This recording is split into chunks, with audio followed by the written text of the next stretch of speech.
8 months ago now, I fulfilled a lifelong dream by purchasing Ed Bolian's Arancio Yakuza Diablo SV. And what have I been up to? I've been driving.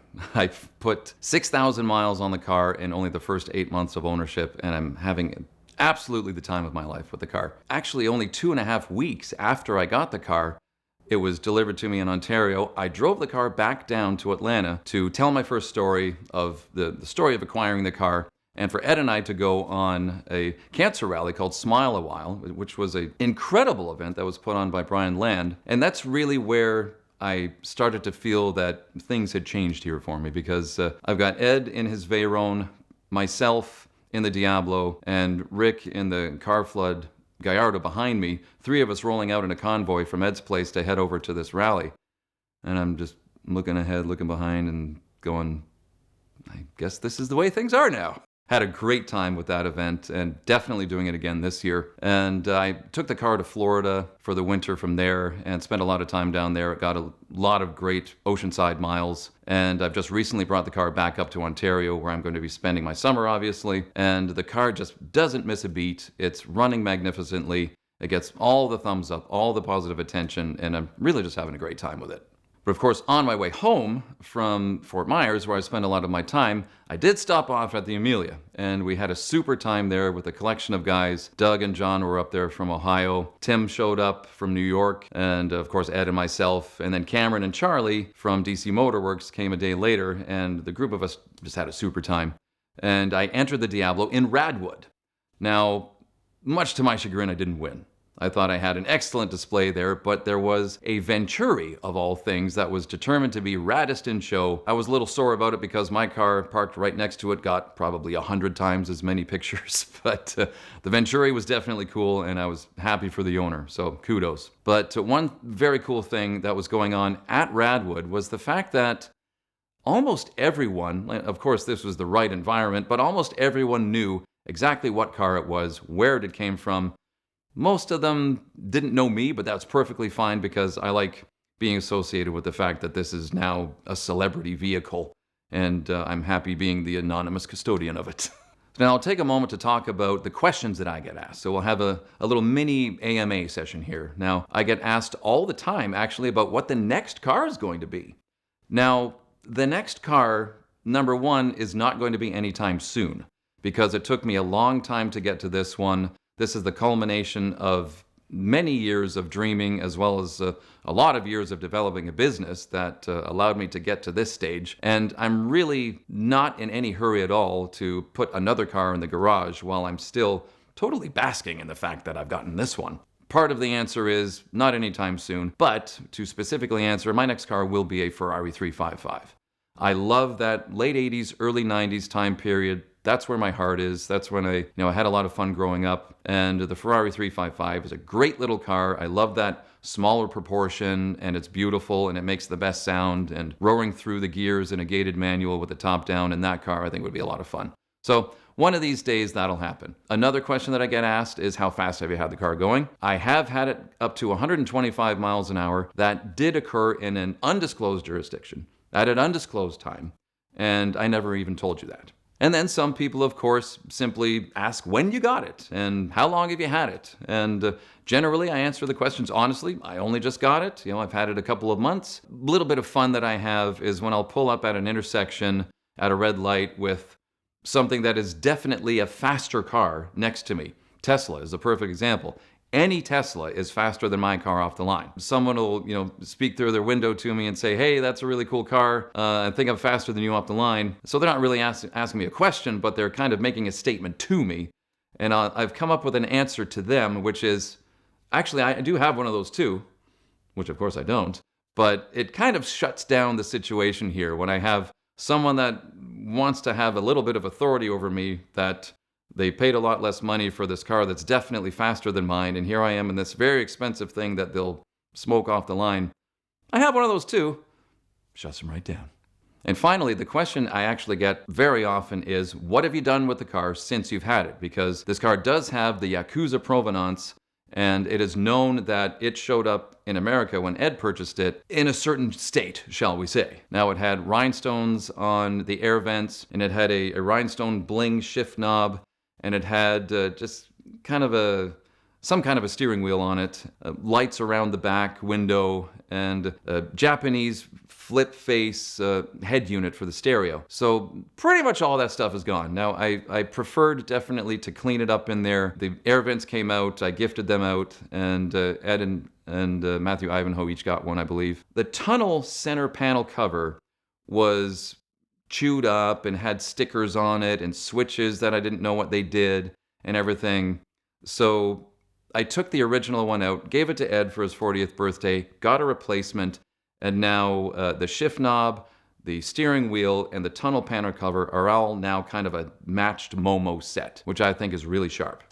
But I don't want this car to lose the entire Yakuza persona. So the lights that are in the rear window that are purple that you can turn on with a little button next to the driver's seat, those are still there and they'll be there forever, because every now and then I just flip those on, because why not? As far as the exterior of the car, it's great. It's an excellent paint job, and the closer and closer you get, you can see where there's overspray where there shouldn't be, and you can see where, you know, when you open a door on this side, the rivets were taken out when they painted it, and this side they weren't taken out when they painted it, and they're orange. And all that stuff is really, really cool. I love it about the car. It looks awesome from even 10, 20 feet away. And you really have to get into the nooks and crannies to find where it's a little shaky. But I absolutely love the way it looks in the exterior. The one neat thing I did, actually, because the car was missing a wheel center cap in the driver rear, so rather than try and find an actual Lamborghini center cap to put in there and hope that it's the same style, matches the other three, what I actually did, I just got a no-name generic correct measurement one, stuck it in there. Then I bought 4 Punisher stickers, and I put the Punisher stickers on all 4 of the center caps. So now I have a match set of something. And they're actually really popular. People that see the car at the Cars and Coffee say, that's pretty cool. And you know, nobody has given me any grief over taking the car further away from being original. And it plays well, so I'm happy about that. And the one element of it having been perhaps previously Yakuza owned, it does have a proximity warning system that is still active. So I can be sitting at an intersection once again, and someone will walk in some weird angle behind the car, and a beeping will start going from behind my head.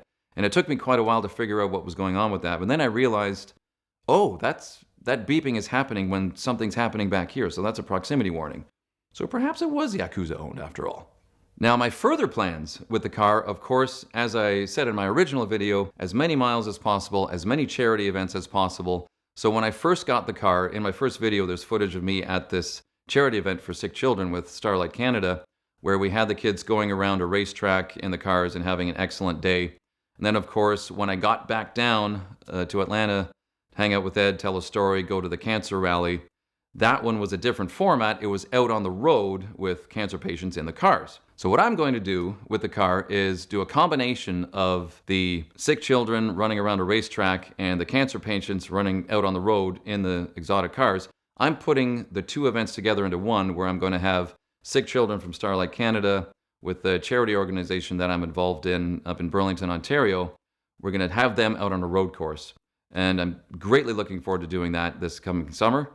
And lots of Cars and Coffees. There are a couple of more charity events that I'm going to be doing. Smile a While again. There's another one involving a local Burlington hospital that I'm joining this year. And I'm getting a lot of requests for photo shoots with the car with the local spotters and these really cool young guys that have excellent camera equipment and can really take a good picture of a car. And they're telling me that you should go here to this show and have fun with it there. And you've got to go to Yorkville, and you need to go to Harbor 60 for dinner, and all these sorts of things in Toronto.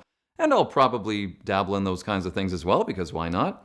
But I really firmly believe that a great place for this car to live is out making people happy, supporting charities. So when I have one of those per month on the calendar, I'm a happy guy. Now, the last thing I'll talk about for now, about what I've been up to with the Diablo, is something that's happened as an ancillary benefit that's perhaps even better than having the car itself, is the friends that I've made. Now, I've made great friends with Ed, which I'm very appreciative of, And coincidentally, when I was down here telling my first story, going on the cancer rally, the day I was leaving town was the day that the McLaren F1 was arriving at Ed's house to have the windshield covered, and then they were going to do the ownership experience, the owner's rally.